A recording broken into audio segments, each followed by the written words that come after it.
Hello everyone, and welcome on board for this community announcement about standardization of mobility in smart cities. My name is Camille, and we will be together for the next 20 minutes. So stay tuned to understand how standards are important in our lives. For that, I'm delighted to introduce Claire Fioriti, who works for Michelin as head of standards and regulation strategy for connected mobility. Joining her, we have Claire Delab, the Director of the Standard Unit for Energy and Mobility at AFNOR. Today, we talk about standards, and more especially, better standardization of smart city for better and safer mobility. Let's quickly consider how standards can help and define new mobility as sustainable, inclusive, and safe. To us, standardization seems to be a technical field, decided at an international level by a group of experts with unpronounceable name. ISO TC 268, ISO TC 204, ETSI, IEC, SEN. But do you know that standards make our everyday lives easier? Without these universal references, certain daily tasks can be impossible. For instance, when you shop or pay a hotel room in a foreign country, you don't realize that your credit card is a standard. Now, I'm going to give the floor to Claire Delab, expert in sustainable mobility standards for AFNOR. Please, Claire, could you explain why AFNOR has a role to play in the future of the mobility? Thank you very much, Camille, for your introduction. So why should AFNOR take action on the subject of mobility? I would say that's an easy task. Standard and mobility cannot be separated. For AFNOR and its stakeholders, mobility has always been identified as a key topic. You're going to ask me why. It is because in mobility, we saw the first standardization activities. In 246 before Christ, Chinese and August Empire standardized the spread axle and the width of the roads. Let's jump now a little bit later in the 19th century, where the first international agreement on rail spacing, allowing trains to circulate all over Europe without interruption, was signed. In the 1920s, AFNOR and the Standardization Office on Automobiles was created in France. It is the Second World War, sadly, that led to the creation of the International Standardization Organization called ISO. The Global Dynamics on Goods and Person Circulation was launched. Nowadays, mobility is still a key point in our daily life, and it's a key parameter on territory attractiveness. In this digital, non-mobility and gentle mobility time, stressed by the pandemic we're all facing, optimizing and combining individual and collective transportation system is a challenge to face. In addition, this combination has to take into account and limit when necessary its economical, environmental, and societal impacts. That is why in AFNOR, and in particular in the mobility and energy unit that I led, we are committed to taking a global view. Many standardization structures deal with mobility, which leads to difficulty for people to find the right standards at the right time. So some standards like ISO 37101 start to have a lot of success as it answers what some cities need. As for mobility and to support the existing situation, standards exist on several links of the mobility chain, but the holistic, systemic approach is missing. In AFNOR and in standardization in general, we are looking to capitalize on good practice and shared experiences. Since 2012, an international technical committee dealing with sustainable and smart cities is operational. 2021 will see the creation of a dedicated structure on sustainable mobility within this committee. To sum up, even though it has been a constant since ancient history, mobility is still a growing market where complex challenges are looking for answers, where cities and territories are looking for answers and solutions. Thank you, Claire, for your explanation. We can see more clearly what the challenges for AFNOR were and now those to be identified. Now I will give the floor to Claire Fioretti. What is Michelin's role in mobility and moreover in smart city standards?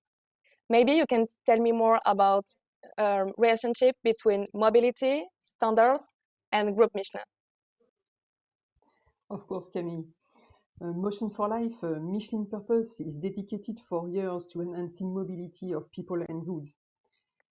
As you all know, Michelin manufactures, distributes the right tire for every customer use everywhere in the world. You have perhaps experienced some of our services dedicated to improve your trips and travels, like the Michelin Red Guide, for instance, or the Via Michelin website, a kind of ancestor of Google Maps that was so useful to plan your trips and choose the best route. What is less known is that Michelin is strongly committed in the development of connected mobility services that improve safety, efficiency, and sustainability of many transportation systems through large fleet management activities like Masternote in Europe, Sascar in Brazil, or Nextract in North America. At Michelin, we believe that the processing of users' data should remain first and foremost at their service, that they should always have the freedom to choose the application that best suits their need, whatever the vehicle they drive or the city they live in. That's why interoperability of connected mobility systems is so important for us. And in this case, interoperability is creating new standards, but rather about deploying these standards.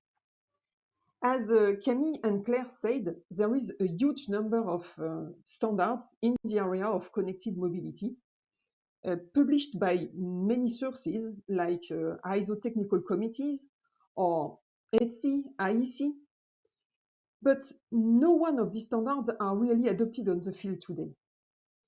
So the key question for connected mobility stakeholders like cities or service providers is which of these standards is really answering users' needs? Because answering this question will not only help service providers to design better service offer, but also cities to develop more adapted infrastructures. With the creation of the new subcommittee Sustainable Mobility of ISO TC 268, it appears to us very important to start a reflection on the relevance of standardization for smart cities mobility infrastructure and services, and listen to cities' needs. So that this new committee will not simply add more complexity to the current landscape, but really start to design helpful standards for tomorrow's connected mobility services. Thank you both of you for your explanations. As you can see, smart cities and standards represent a continual challenge, especially related to mobility issues. That is why Michelin and AFNOR have been working together for months. Claire, what was the first issue identified? So with AFNOR, we quickly identified the burning question, how to orient oneself in these standard offers and how to make standards better fit user needs. With the help of Alstom and police, we organized the first working session on the 28th of April. We wanted, in fact, to confirm our understanding of the issue, and we decided to explore the needs of smart cities for standardization and try to understand how we could design of GPS to help them find their way in the mobility standard jungle. And we wanted also to understand if standardization would be able to manage the diversity of each cities and would not lead, in fact, to a non-expected uniformity, because this could lead for sure for a break. This would be a break, in fact, in the standardization adoption. A large panel of international experts joined our working session from all backgrounds and profiles: academics, industrial actors, institutional members, and of course city representatives. We benefited from the support of the European Commission through Victoire Champenois, policy officer at DG Move in charge of sustainable and intelligent transport. As you can see on the map, many cities from all over the world join the session.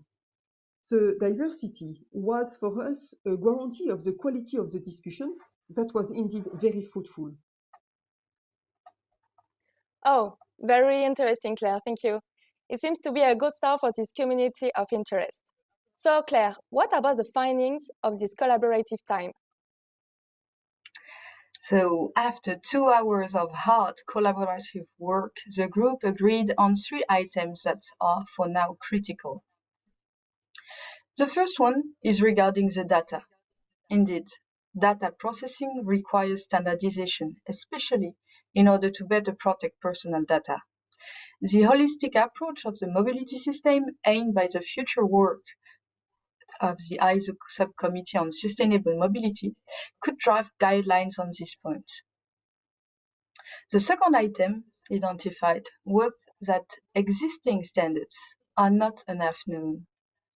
And last but not least, of our conclusion item, cities would like to be better involved in the standardization work, but don't know really how. Very interesting, Claire, thank you. So now we are excited to see what happens next. What will be the working program of this community of interest? So we have decided to focus our community of interest about the better representation of cities in standardization activities. And to do that, we have identified 3 major topics we would like to deepen with the community. First, we would like to listen to cities' experiences and offer the floor to experts presenting successful realization or current projects around mobility in smart cities. Objective of these conferences is to understand what we are talking about when we are talking about mobility in smart cities through live examples. Standards are key enablers to deploy connected mobility solutions in smart cities. We will then leave the floor to standardization representatives presenting their key realization and current working program. Idea here is to identify what already exists, what answers already potential needs, and how we should advertise around it. We want also to raise the attention of cities about what's coming next. What are the standardization projects they should be involved in? And thirdly, we will try to find a way to ensure that cities are more represented in standardization work. It is essential to ensure that users' needs are properly taken into account and to create relevant standards that have every chance to be effectively adopted in the field. Should we create a new exchange forums? Should we shape a GPS? What will be the shape of our GPS? A new web tool? Should we leverage better existing structures? Well, here we have the ambition not to go beyond recommendation and really to launch the new tool or the new association that will be created in order to help cities be more present in standardization activities. Claire, I think you have more details about our planning. Yes, indeed. We plan the kickoff of our community of interest in July and expect to deliver our conclusion on 2022. So, if you want to learn more about standardization of mobility in smart cities, if you have experience to share in the area of mobility within smart cities, or if you want to get involved in standardization, please join us. We would be delighted to have you on board, and we hope many of you will come. So, as you have just heard, it's time for you to join us. If you want more information, please contact our 2 co-leaders present today, Claire Delabre and Claire Fioretti. And now, I thank you for listening, and I hope this community announcement gave you the desire to explore new topics related to standardization of smart cities. Thank you both, Claire, for your explanation. Goodbye, everyone, and see you in July.